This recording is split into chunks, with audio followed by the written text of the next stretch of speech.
ಈಗ already stock ಇದೆ, stock ಇರೋದ್ರಲ್ಲಿ ಜೀವನ ಮಾಡೋಣ ಅಂತ ಹೋದ್ರೆ ಒಂದ್ ಕಡೆನಲ್ಲಿ ತೊಂದರೆ ಆಗುತ್ತೆ, ಇನ್ನೊಂದ್ ಕಡೆನಲ್ಲಿ ಹೋಟೆಲ್ ಉದ್ಯಮಕ್ಕೂ ಕೂಡ ಇದರ ಹೊಡೆತ ಬಿದ್ದಿದೆ.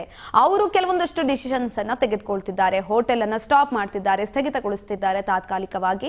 ಅದಾದ ನಂತರ ಎಲ್ಲಾ ಗ್ಯಾಸ್ ಪೂರೈಕೆ ಆಗಿದ್ದಾದ್ಮೇಲೆ ನೆಕ್ಸ್ಟ್ ಏನಾದ್ರೂ ನಾವು ಮಾಡೋಣ ಅನ್ನೋ ರೀತಿನಲ್ಲಿ ಕೂಡ ಕೆಲವೊಂದಷ್ಟು ನಿರ್ಧಾರಗಳನ್ನ ತೆಗೆದುಕೊಳ್ತಾ ಇದ್ದಾರೆ. ಇನ್ನೊಂದ್ ಕಡೆನಲ್ಲಿ ಈ ಎಲ್ಲಾ ವಿಚಾರಗಳ ಕುರಿತಾಗಿ ಪ್ರತಿಭಟನೆಗಳು ಆಗ್ತಾ ಇದೆ. ಕಾಂಗ್ರೆಸ್ನವರು ಪ್ರತಿಭಟನೆಗಿಳಿದಿದ್ದಾರೆ, ಕೇಂದ್ರ ಸರ್ಕಾರದ ವಿರುದ್ಧ ಆಕ್ರೋಶವನ್ನು ಹೊರಹಾಕ್ತಿದ್ದಾರೆ. ಗ್ಯಾಸ್ ದರ ಹೆಚ್ಚಳವನ್ನ ಖಂಡಿಸಿ ಶಿವಮೊಗ್ಗದಲ್ಲೂ ಕೂಡ ಪ್ರತಿಭಟನೆಯನ್ನ ಮಾಡಲಾಗ್ತಾ ಇದೆ. ಶಿವಮೊಗ್ಗ ಮಹಿಳಾ ಕಾಂಗ್ರೆಸ್ ಕಾರ್ಯಕರ್ತೆಯರು ಹೋರಾಟವನ್ನ ಮಾಡ್ತಿದ್ದಾರೆ. ಶಿವಪ್ಪ ನಾಯಕ ವೃತ್ತದಲ್ಲಿ ಕೇಂದ್ರ ಸರ್ಕಾರದ ವಿರುದ್ಧ ಪ್ರತಿಭಟನೆಯನ್ನ ಮಾಡ್ತಾ ಇರುವಂತದ್ದು. ಸೌದೆ ಒಲೆಯಲ್ಲಿ ಟೀ ಅನ್ನ ಮಾಡಿಕೊಂಡು ಸಾರ್ವಜನಿಕರಿಗೆ ಹಂಚಿ ಪ್ರತಿಭಟನೆಯನ್ನ ಮಾಡಲಾಗ್ತಾ ಇದೆ. ಗ್ಯಾಸ್ ದರ ಹೆಚ್ಚಳವನ್ನ ಖಂಡಿಸಿ ಶಿವಮೊಗ್ಗದಲ್ಲಿ ಆಗ್ತಾ ಇರುವಂತಹ ಪ್ರತಿಭಟನೆ ಇದು. ಶಿವಮೊಗ್ಗ ಮಹಿಳಾ ಕಾಂಗ್ರೆಸ್ ಕಾರ್ಯಕರ್ತೆಯರು ಪ್ರತಿಭಟನೆಯನ್ನ ಮಾಡ್ತಿದ್ದಾರೆ. ಶಿವಪ್ಪ ನಾಯಕ ವೃತ್ತದಲ್ಲಿ ಕೇಂದ್ರ ಸರ್ಕಾರದ ವಿರುದ್ಧ ಪ್ರತಿಭಟನೆಯನ್ನ ಮಾಡ್ತಾ ಇರುವಂತದ್ದು. ಸೌದೆ ಒಲೆಯಲ್ಲಿ ಟೀ ಮಾಡಿದ್ದಾರೆ, ಟೀ ಮಾಡಿ ಸಾರ್ವಜನಿಕರಿಗೆ ಕೊಟ್ಟಿರುವಂತದ್ದು.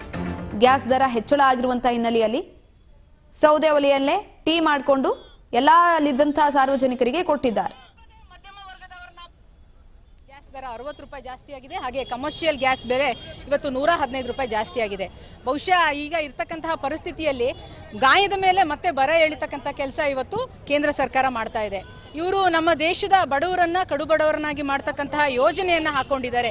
ಇವತ್ತು ಇವರಿಗೆ ಕೇಂದ್ರದ ಒಂದು ಅಧಿಕಾರವನ್ನು ಹೊತ್ತಂತ ಇವರಿಗೆ ಇವ್ರದೇ ಆದ ಒಂದು ಜವಾಬ್ದಾರಿ ಇದೆ. ದೇಶದಲ್ಲಾಗಿರ್ತಕ್ಕಂತಹ ನಮ್ಮ ಅಗತ್ಯ ವಸ್ತುಗಳ ಕಾಯ್ದೆ 1955 ಪ್ರಕಾರ ನಮ್ಮ ದೇಶದಲ್ಲಿ ಯಾವುದೇ ರೀತಿಯ ಅಗತ್ಯ ವಸ್ತುಗಳ ಕೊರತೆ ಬರಬಾರದು ಅಂತಕ್ಕಂಥ ಒಂದು ಕಾಯ್ದೆ ಈಗಾಗಲೇ ಜಾರಿಯಲ್ಲಿದೆ. ಅಂತ ಒಂದು ಕಾಯ್ದೆಯನ್ನ ಜಾರಿ ರೂಪಕ್ಕೆ ತರತಕ್ಕಂತಹ ಜವಾಬ್ದಾರಿ ಇವತ್ತು ಕೇಂದ್ರ ಸರ್ಕಾರದ್ದು. ಅದನ್ನ ಮರೆತು ಇವತ್ತು ರಾಜ್ಯದಲ್ಲಿ ಇಂತಹ ಒಂದು ಅಭಾವವನ್ನು ಸೃಷ್ಟಿ ಮಾಡ್ತಾ ಇರ್ತಕ್ಕಂಥದ್ದು ಯಾರು? ಅವ್ರು ಹೇಳ್ತಾ ಇದ್ದಾರೆ ಇಲ್ಲ ಅಭಾವ ಇಲ್ಲ, ಇದ್ಯಾರೋ ಕೃತಕ ಅಭಾವವನ್ನು ಸೃಷ್ಟಿ ಮಾಡ್ತಾ ಇದ್ದಾರೆ. ಖಂಡಿತ ಇಲ್ಲ. ಈಗಾಗಲೇ ಹೇಳಿರೋ ಪ್ರಕಾರ ಸುಮಾರು 20-25 ದಿನ ಮಟ್ಟಿಗೆ ಮಾತ್ರ ಗೃಹ ಬಳಕೆ ಗ್ಯಾಸ್ಗಳು ನಮ್ಮಲ್ಲಿ ಸ್ಟಾಕ್ ಇದೆ. ಹಾಗೆ ಕಮರ್ಷಿಯಲ್ ಗ್ಯಾಸ್ ಅಂತೂ ಸಪ್ಲೈಯೇ ಇಲ್ಲ. ಅಷ್ಟರ ಮಟ್ಟಿಗೆ ಇವತ್ತು ನಮ್ಮ ದೇಶದಲ್ಲಿ ಅಜಾಗರೂಕತೆ ತಾಂಡವವಾಡ್ತಾ ಇದೆ ಅಂತ ಹೇಳಿ ಅವರೇ